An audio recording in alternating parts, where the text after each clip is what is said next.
aplicar la política pública indigenista, y esta nunca ocupó el lugar que le correspondía ni nunca fue acatado por ninguna otras instancias del gabinete social. Esta debía haber enviado, antes de mi administración, debieron enviar estos antecedentes de modo que todos los otros ministerios estén al tanto de las reivindicaciones de los pueblos indígenas. Hasta donde llega su conocimiento como directora del INDI, ¿cuántos pueblos indígenas hay en el Paraguay? ¿Cuántas comunidades conforman estos pueblos? Y de estas comunidades, aproximadamente, ¿qué proporción tendría territorios titulados a su favor? Bien, hasta el 2002 teníamos 17 pueblos indígenas. La realización del censo a través del señor Jorge Servín se modificó esto. Actualmente tenemos 20 pueblos, 5 familias lingüísticas.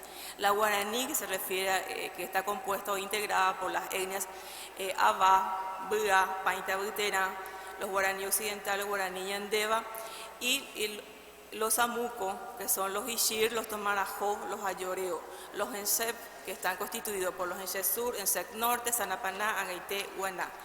Los Guaycurú, que es Tobacón o Conlims, y los Mataco Mataguayos, Nivaclé, Manjuy.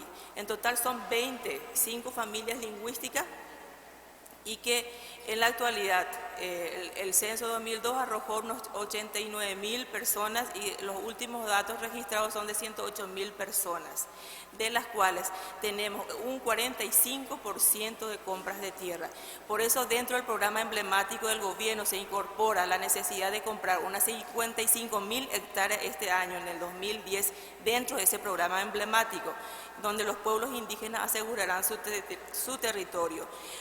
En el año siguiente se incorporarán y hasta llegar hasta el 2013, donde fenece el cargo, digamos, en la función del gobierno, y que se trasladará esto hasta el 2020, hasta llegar a concluir con todas las, satisfacer las demandas de los pueblos indígenas. Muchas gracias. La comisión no tiene más preguntas. Muchísimas gracias por las preguntas formuladas, y para concluir con esta fase le voy a pedir a la representación de las presuntas víctimas que hagan uso de su derecho a hacer el interrogatorio. Doctora Ayala tiene la palabra. Señor presidente. Buenas tardes, doctora Leda Acuña. ¿Podría reiterar desde qué fecha está al frente de la institución a su cargo? Desde el 20 de agosto del 2009. Algo ya nos comentó sobre las condiciones en que se sucedieron las distintas presidencias previa a la suya en el INDI. En ese sentido, ¿podría explicarnos en qué condiciones encontró esta institución? Bien, el instituto en ese momento estaba copado de indígenas. Los indígenas estaban ocupando todas las plazas, 2 plazas importantes de la capital de Asunción, en la Plaza Italia y Plaza Uruguaya. No estaban de acuerdo con el presidente entonces, que asumía la administración del INDI, el doctor Hugo Medina, y pedían la destitución de este. Fue el momento en que yo, trabajando en la Fiscalía, el presidente solicita mi concurso. Ya. Desde el punto de vista, digamos, administrativo, funcional, o sea, ¿qué podría decirnos del INDI, teniendo en cuenta que es el organismo estatal así encargado de la política indigenista del Estado paraguayo? Sí, en ese momento lo que manifestaba el señor Hugo Medina, con quien teníamos una relación directa a través de la Fiscalía también, decía que no se podía trabajar administrativamente porque era imposible por la presencia de los pueblos indígenas, la exigencia en asistencia, equidad de alimentos, darle disales en la plaza porque ocupaban plaza y no era lugar para vivienda. Ya. En relación a las previsiones presupuestarias que usted manifestó, y lo que entiendo es como una suerte de programa de restitución de tierras que va a iniciar próximamente el gobierno, ¿considera usted que la cifra de 19.000 millones que dio, que serían alrededor de 4 o 5 millones de dólares, serían cifras aproximadas a los requerimientos de la institución a su cargo para enfrentar demandas como esta que estamos tratando ahora y otras más que tiene? No, desde luego que nosotros no consideramos suficiente, pero usted sabrá, doctor, que en nuestro país incluso este año fueron recortados todos los presupuestos de las distintas instituciones, así casi se queda sin asistencia nada más y nada menos que la Secretaría Nacional de Emergencia. se queda casi sin presupuesto para asistir en kit de alimentos. Nosotros consideramos que este presupuesto es insuficiente, por lo tanto, acompañado por los propios pueblos indígenas, está en proceso de ampliación del presupuesto asignado al Instituto Paraguayo para cumplir con las exigencias ya de las demandas que tenemos con el tema de Yaque Axa y Saboya Maxa. ¿Y quién operó ese recorte presupuestario que afecta tan severamente su administración? ¿Cómo? ¿Quién recortó ese presupuesto?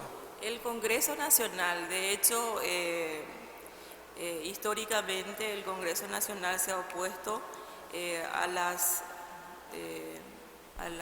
expropiaciones, pero sobre esto los indígenas son conscientes, por las cuales y ante la situación presentada solicitaron al INDI participar en la elaboración de ese mismo presupuesto para incluir en ellas ya de antemano las demandas que ellos plantean.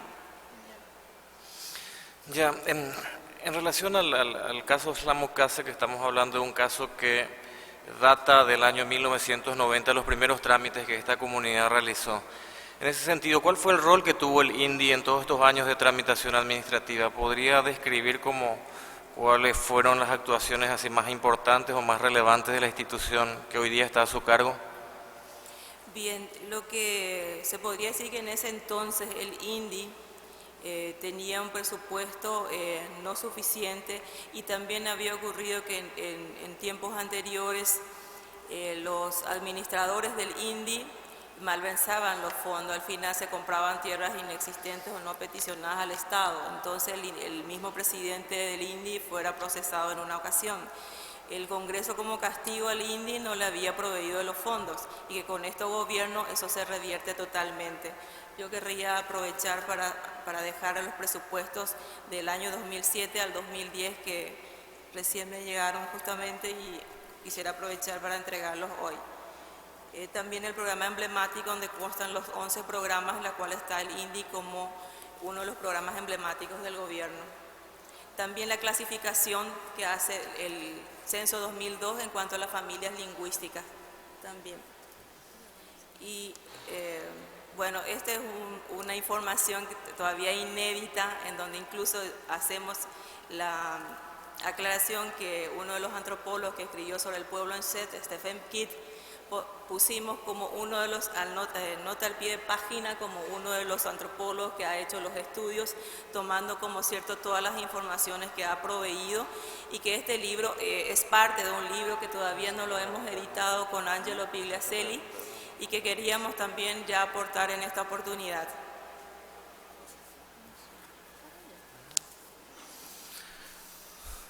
Esta representación ya no tiene preguntas, señor presidente. Muchas gracias. Muchas gracias, doctora Ayala, por sus preguntas. Ahora preguntaría a los señores jueces si desean formular alguna pregunta. Juez Joel Pedroso. Sí, una consulta a la doctora Lida. Si durante su administración han habido algunos avances sobre la adecuación de la legislación para acelerar los trámites de acceso a las tierras de las comunidades indígenas. Resulta que una de las sentencias había ya pedido al Estado que adecuase la legislación, ¿verdad?, en un tiempo prudencial, y creo que pasaron como 5 años, ¿verdad? Entonces, justamente existe ese gran problema de que el Congreso mismo boicotea lo que hace el Ejecutivo, y ni qué decir el Poder Judicial, ¿verdad? Entonces, como Estado, ¿verdad?, son los 3 poderes, ¿verdad? Si se ha hecho algunos avances, o como está viendo, porque el propio capítulo 5 de la Constitución debería reglamentarse también.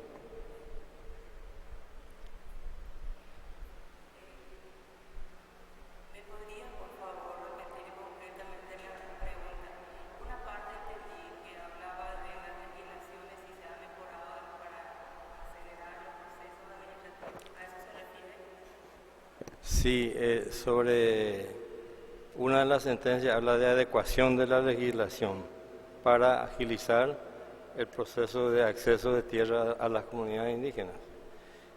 Y yo, para ampliar un poco más el fundamento de esa parte de la sentencia, diría que el Estado, como usted mismo dijo, funciona a veces como compartimiento de estancos. Entonces, pregunto si hay algún avance se han hecho. Bien, lo que generalmente se ha dicho en tiempos anteriores que como que no existía voluntad para solucionar este problema.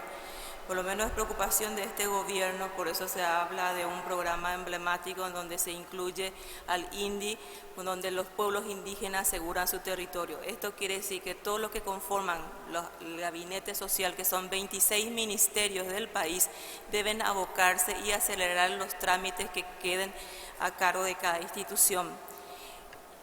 En cuanto a los procesos, las disposiciones legales del Paraguay son bastante avanzadas. Lo que se ha visto en la práctica generalmente es el incumplimiento de estas disposiciones.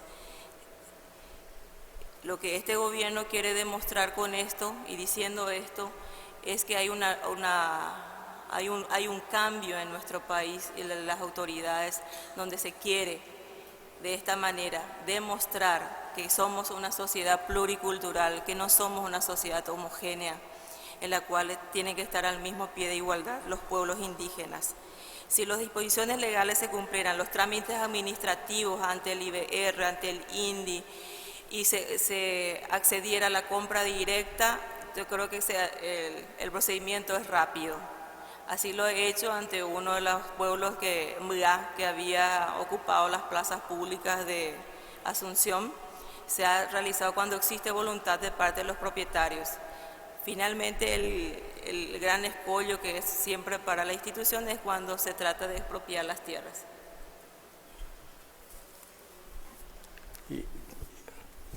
Y precisamente yo creo que es más bien una dificultad que está fuera del INDI, ¿verdad? Lo que usted acaba de decir de que el Congreso repetidas veces ya está decidiendo que está relativamente explotada y por esa razón no hace lugar, ¿verdad? Creo que la Corte también ya se pidió en sentido similar, ¿verdad? Nada más que quiero resaltar la dificultad fuerte que existe entre los poderes. Lo que usted acaba de decir es que dentro del Poder Ejecutivo existe la mejor buena voluntad y hay ahora coordinación, que es un avance, pero con los demás poderes, sobre todo si se está hablando, si se habló, o si sigue como anteriormente esa dificultad fuerte con los otros poderes del Estado. La solución sería plantear un proyecto de ley para acelerar todos estos procesos y también la penalización de los incumplimientos de la Ley 904. Gracias, señor presidente. Muchas gracias, juez Fogel. Juez Abreu Burelli. Juez Mío Grossi, perdón. Juez Pérez. Juez Abreu Burelli. Burelli, no. Abreu Blondés, perdón. Abreu Blondés. Adelante, perdóname. No, está bien. Tiene su precio. Con relación a esas tierras que reclama la comunidad, el Estado las declaró como áreas silvestres protegidas por un periodo de 5 años. Me interesaría saber en qué consiste esa área silvestre protegida y ese lapso. ¿Es renovable automáticamente o para continuarla necesita un nuevo decreto? Por favor. Bien, no sé si le comprendí bien, pero le voy a contestar como entendí. Usted se refirió a las áreas silvestres, la declaración de reserva de área silvestre protegida. Desde luego, desde el tiempo de la declaración por ley, no pueden expropiarse. Por eso la Secretaría del Ambiente había resuelto por resolución, por el dictamen favorable, por una revocación parcial del decreto, afectando el área que sea reivindicada por el pueblo a desafectar esa área. Entonces, en ese lapso no se puede expropiar. En ese lapso no. Entonces, usted podría, para hacerle llegar a la Corte una copia de esa ley 352, ¿verdad? Sí. Para que la Corte pueda mejor resolver. Si le podría hacer llegar, Una copia de la ley 352. Sí, cómo no. Muchas gracias. muy bien. Muchas gracias, jueza Abreu Blondet. Jueza May Macaulay.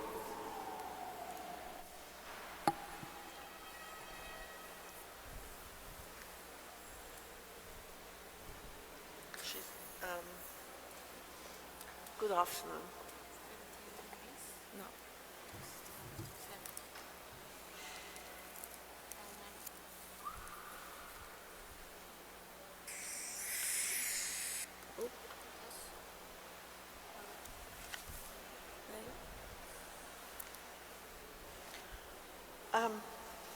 Yes, I hope I understood your evidence correctly, but I believe you made mention of the issuing of ethnic cards. If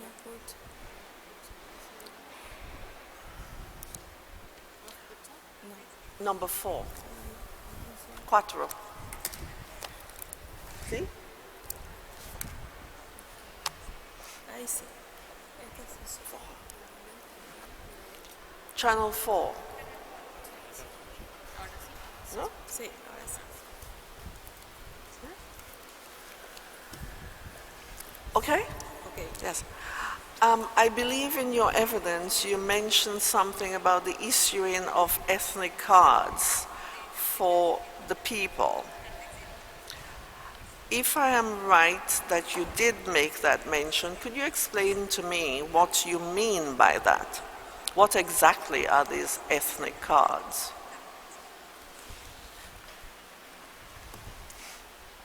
No se realiza la traducción, sigo escuchando en inglés. En español? En español, la traducción. She said, ¿Qué número tiene que poner? El 4, el número 4. Nada, porque puse en español. No. En inglés. what channel?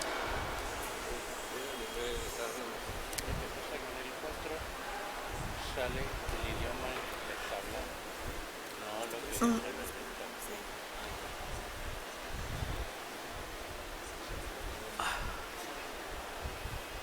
Pero yo lo tengo en el 4 y lo escucho completo.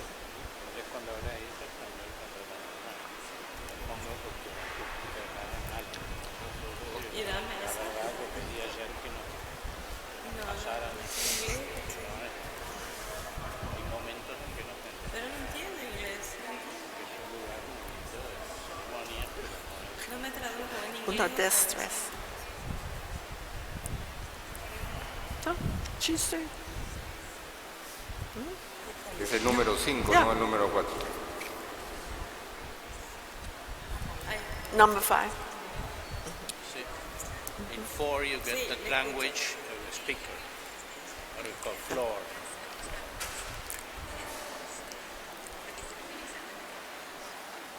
Sí. La Okay. institución otorga unos carnets a los pueblos indígenas y es la única institución autorizada para otorgar a los pueblos indígenas. But what are the cards? What is the purpose of these cards? Para que ellos puedan ser beneficiarios de la exoneración de pagos de impuestos, según el artículo 67 de la Constitución Nacional. That's the only purpose. También de conocer su pertenencia étnica y de las exoneraciones, solo a ese efecto.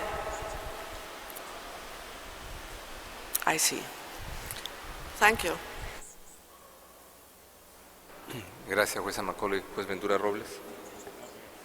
Muchas gracias. Juez Leonardo Franco. Gracias, presidente. Quisiera preguntar si existe en el seno del INDI o en otro órgano o parte del sistema legal paraguayo mecanismos para la prevención de la discriminación contra la población indígena. No le escucho bien, disculpe.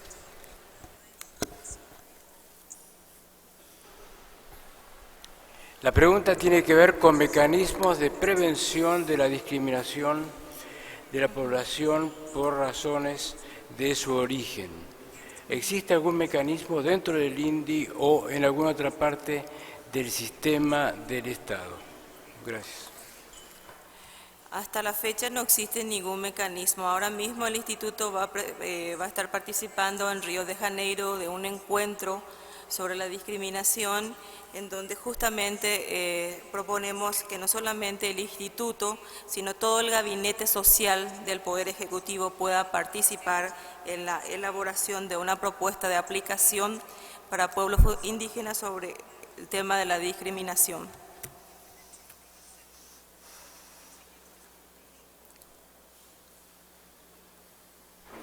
Muchas gracias, juez Leonardo Franco.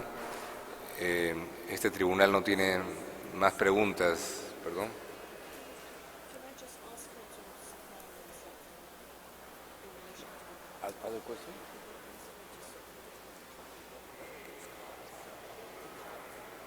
Ya, la jueza Macaulay me pide si puede hacer llegar a la Corte un ejemplar, un modelo de esas carnés, de esas tarjetas que se le da a los pueblos indígenas. Sí, lo vamos a hacer llegar. Gracias.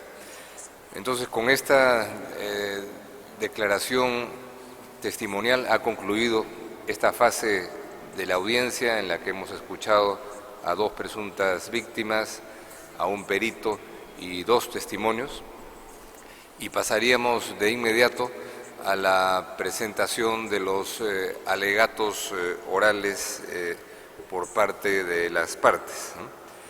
Y en primer lugar le pediríamos a la representación de la Comisión Interamericana que proceda a presentarnos su alegato oral.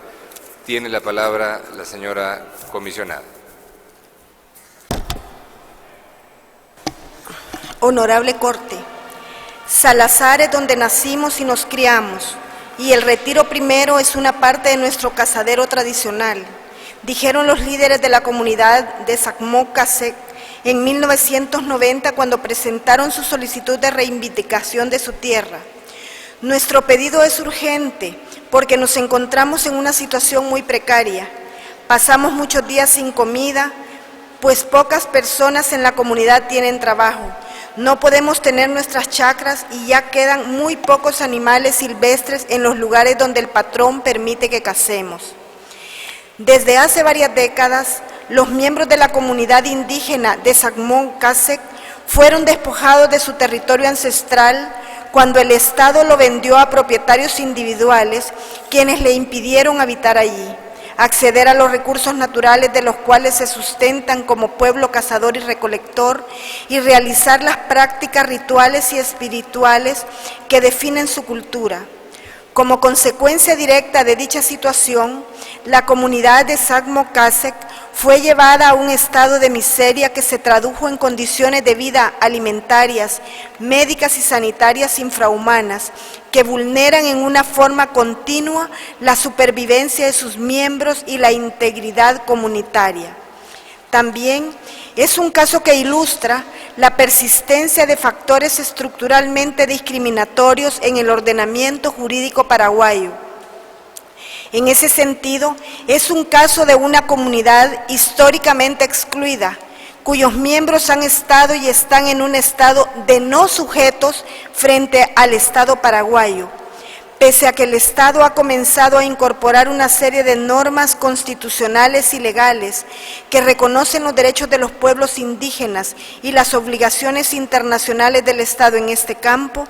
Estas han sido comprobadamente ineficaces para promover soluciones de fondo a la situación extrema de la comunidad de Sacmó-Casec. dado que se han incorporado a un sistema que, en su estructura, favorece y protege el derecho individual a la propiedad privada en perjuicio de los derechos territoriales de los pueblos indígenas, los cuales se subordinan a un criterio de explotación racional y de productividad económica. La Comisión Interamericana ha presentado la demanda a la Honorable Corte para que ésta declare que el Estado es internacionalmente responsable por la violación de los derechos individuales y colectivos de la comunidad de Sagmo-Cásec del pueblo Enset Sanapaná en relación con la propiedad, la vida, las garantías y protección judiciales, los derechos de los niños y las niñas y la personalidad jurídica, así como por el incumplimiento de su deber de adoptar disposiciones de derecho interno, todo ello consagrado en la Convención Americana sobre Derechos Humanos. La Honorable Corte ya ha sido provista de pruebas testimoniales, periciales y documentales, cuya apreciación, a la luz de la postura asumida por el Estado del Paraguay en su contestación a la demanda, revela que hay ciertos puntos que no están en discusión en este caso y que se pueden dar por demostrados, que la comunidad Sagmo-Cásec tiene un derecho al territorio ancestral, que el goce efectivo de dicho derecho no ha sido materializado en la práctica según lo reconoce expresamente el Estado ante este tribunal, que la situación social y económica de la comunidad es extrema y requiere intervenciones de carácter urgente, según ha sido declarado en un decreto que proclama el estado de emergencia, y que el procedimiento administrativo de reconocimiento del territorio en sede interna se ha tardado casi 20 años desde que los mayores de la comunidad lo promovieron, sin que a la fecha se haya llegado a una decisión final que lo reconozca, delimita y protege. Sigue con nuestro alegato el doctor Guzmán. Adelante, doctor Guzmán. Gracias. En lo que toca al territorio ancestral, en tanto medio indispensable para la supervivencia física y cultural de la comunidad, la controversia jurídica que el caso presente plantea a la Corte se centra en 4 puntos clave que surgen de una confrontación entre las posiciones de la Comisión, los peticionarios y el Estado. El primer tema clave es el de cuál es el territorio ancestral de la comunidad de Samo-Cásec. El núcleo esencial para la preservación de la subsistencia material y cultural de la comunidad está dentro de las 10.700 hectáreas de la estancia Salazar que se están reivindicando hace décadas. Por su parte, el Estado alega que el territorio ancestral de la comunidad Samo-Cásec es mucho más amplio que el de la estancia Salazar y se ubica en el Chaco como un todo. Por lo mismo, argumenta el Estado que es válido adjudicarle a la comunidad como territorio ancestral un predio alternativo en cualquier otra parte del Chaco. Según se demuestra en el expediente y según han resaltado los miembros de Samo-Cásec, la comunidad reclama como suyo un territorio de aproximadamente 10.700 hectáreas de extensión conformado por la zona que se denomina en español como Retiro Primero de la estancia Salazar y sus alrededores. Esta área corresponde actualmente a 2 estancias de propiedad particular. Para la Comisión, hay múltiples razones que demuestran que es este el territorio ancestral de la comunidad Samo-Cásec que debe ser adjudicado por el Estado. Esto es, que las 10.700 hectáreas de la estancia Salazar Retiro Primero son su propio territorio. En primer lugar, porque así lo afirma la comunidad misma, y es su criterio el que debe prevalecer sobre las demás indicaciones. Hoy en la mañana, doña Antonia Ramírez dijo que ella, sus antepasados y sus hijos nacieron y crecieron ahí.